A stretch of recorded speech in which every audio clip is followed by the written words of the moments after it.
Hey, Gao, what are you doing in my forest? Oh, hi Chewie. I didn't see you there. I just escaped from a cow farm where the humans were gonna kill me for milk and beef. Oh, those horrible humans. I hate them too. They're always chopping us down to make room for your farms. Hey, look at that. There's a human over there. Toodaloo! What a perfect day for a beautiful walk in this beautiful forest. You horrible human! Always chopping us down. Yeah, always killing us for food and destroying the climate. Whoa, hold on. I'm not guilty. I'm just a student from NUS High School. The people that are guilty are the big corporations. No, by simply existing, you humans already have a huge carbon footprint. Your school itself has a gigantic carbon footprint with so many students inside. You are guilty. You know what? Shall we kill him for revenge? Yes! Hey, stop. I admit that I may be a bit guilty, but I'll come up with a solution right now to reduce the carbon footprint of my school. Really? Yes, I have a 5.0 cap in biology and I'm very smart. I should be able to come up with an effective solution. But first, I need to know the problems that climate change causes. Okay, I'll explain. There are two huge problems that we need to address which contribute to climate change. The food choices you humans make, as well as the waste and overconsumption of resources. So firstly, what exactly is the problem with the current food systems? The food sector is currently responsible for almost a third of the global greenhouse gas emissions worldwide. These gases cause the greenhouse effect that lead to global warming. Warming leads to other issues like melting of glaciers, rising sea levels, and intensification of extreme weather events. Methane emissions released by livestock and nitrous oxide emissions produced by some fertilizers also contribute to climate change. However, if we look at Singapore specifically, the situation is different because Singapore is so reliant on food imports. This means that the environmental cost of bringing supplies into the country has a comparatively greater impact. Secondly, what's the problem with waste and overconsumption? You humans love to waste resources like water and electricity, which has very detrimental impacts on the environment. Wasting water will cause an increase in the amount of energy used for water treatment, which consumes significant energy. Furthermore, healthy ecosystems depend on responsible water use.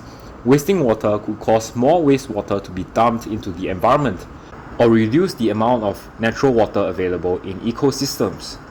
This is bad because the plants and the animals that make up the healthy ecosystems work together to help keep the entire planet's systems, including climate and water cycles, functioning in ways that support life around the globe. No matter where you live, your water use impacts your local environment, which in turn affects other ecosystems all over the world. Wasting electricity will also increase the amount of fuel that needs to be burned to produce enough electricity, increasing greenhouse gas emissions. Moving on to schools like yours, energy consumption accounts for about 19% of the total operating costs. Rising electricity tariffs and the cost of natural gases have contributed to the rising operating costs. As Singapore has a tropical climate, air conditioning takes up the largest chunk of energy and electricity consumption. Oh wow, I didn't know that the problems of food choices or waste and consumption are so poorly addressed. But I'm still not very sure how they contribute to global warming and impact the climate. Clearly, you're not as smart in biology as you claim yourself to be. Looks like I'll have to teach you why they affect the climate. Firstly, how does consuming too much electricity and water contribute to global warming? As I mentioned earlier, overconsumption of these resources produce greenhouse gases. While some concentration of greenhouse gases is necessary for keeping the atmospheric temperature at 15 instead of negative 18 degrees Celsius, too much greenhouse gases can be dangerous for the world, as it is a direct cause of climate change. This phenomenon can be explained by the greenhouse effect, a process through which atmospheric temperature is increased and possibly to a dangerous level. When solar radiation, which has short wavelengths, reaches Earth, some energy is absorbed by the Earth's surface, while the rest are reflected back up in the form of long wavelength radiation. These reflected rays are absorbed by the greenhouse gases that have accumulated in the atmosphere and are then re-emitted in all directions. Some of these re-emitted rays again reaches Earth and is reabsorbed, resulting in warming of the Earth's surface and a lower atmosphere to a greater extent. Sadly, human activities have contributed significantly to the global greenhouse gas emission and thus have enhanced the greenhouse effects, a phenomenon known as the anthropogenic effect. Global temperatures have risen as a result, which in turn leads to other erratic climate phenomena such as heat waves, sea level rise, and prolonged rainstorms. So, how much does each greenhouse gas contribute to the greenhouse effect?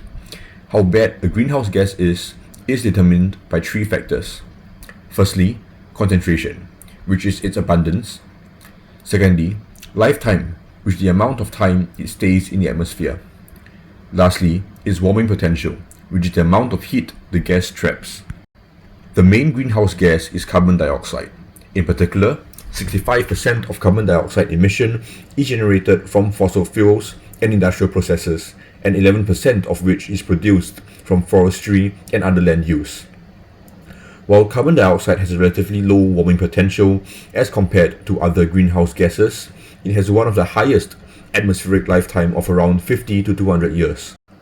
Other greenhouse gases include methane and nitrous oxide, accounting for 16% and 6% of greenhouse gases respectively. Significant sources of methane include ruminants such as cattle that release methane during digestion, bacteria that release methane during breakdown of food, and other organic wastes. Although methane has a relatively low atmospheric lifetime, its warming potential is 34 times that of carbon dioxide. While only accounting for 6% of greenhouse gas emissions, nitrous oxide is just as dangerous as the other gases as it has the highest atmospheric lifetime and the greatest warming potential.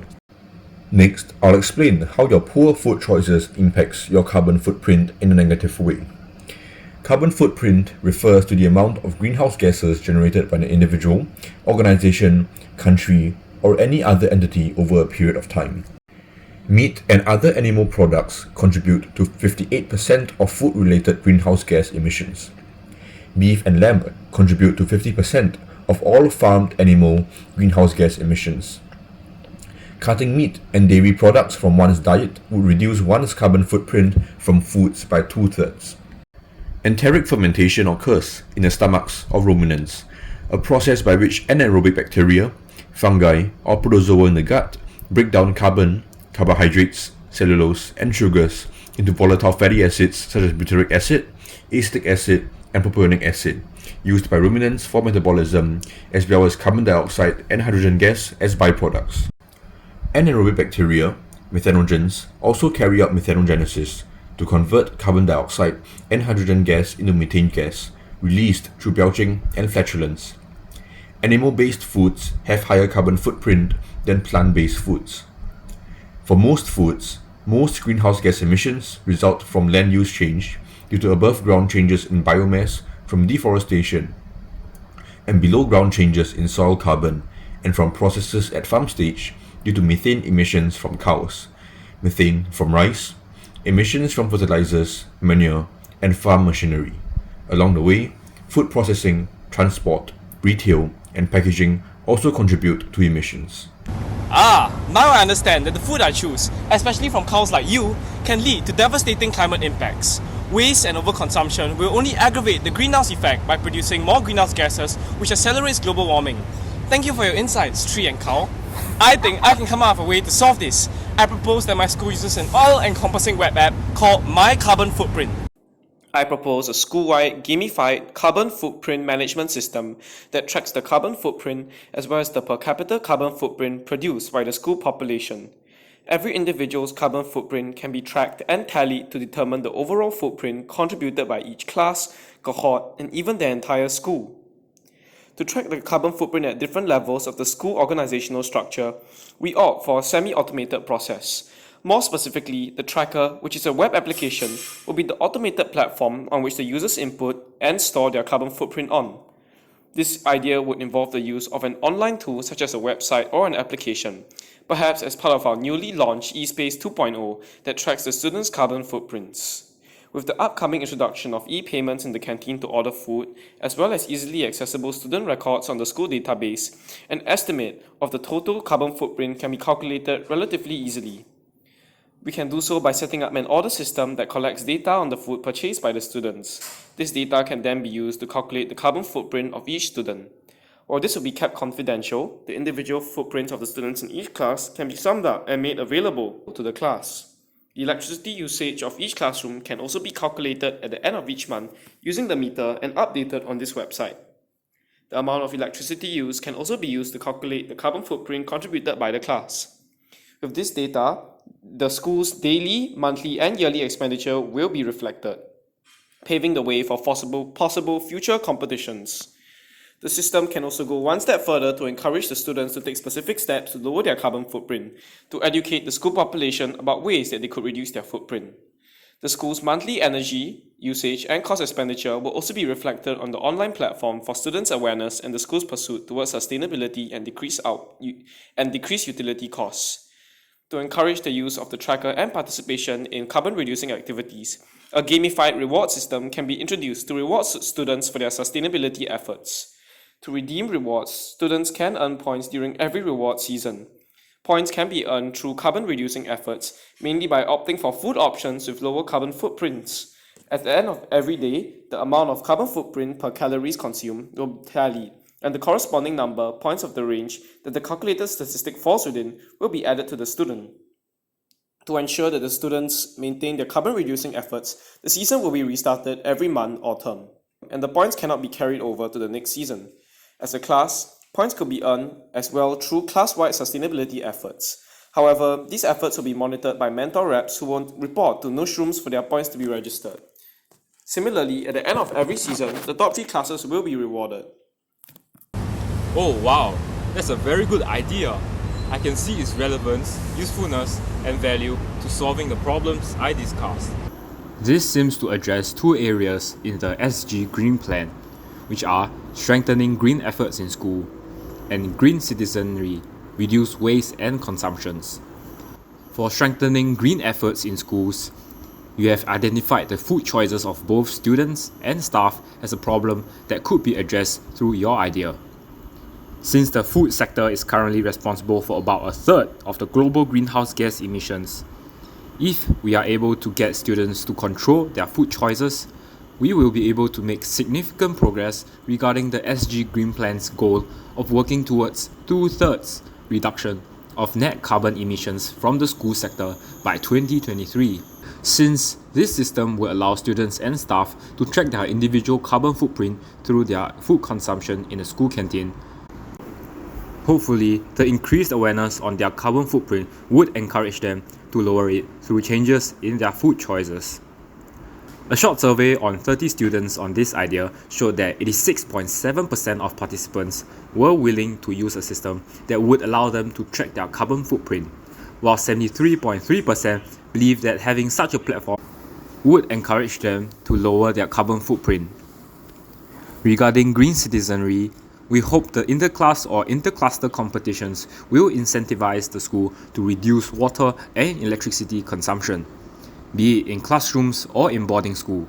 This is extremely useful too, as it is online and automated, so it does not require a lot of effort to implement.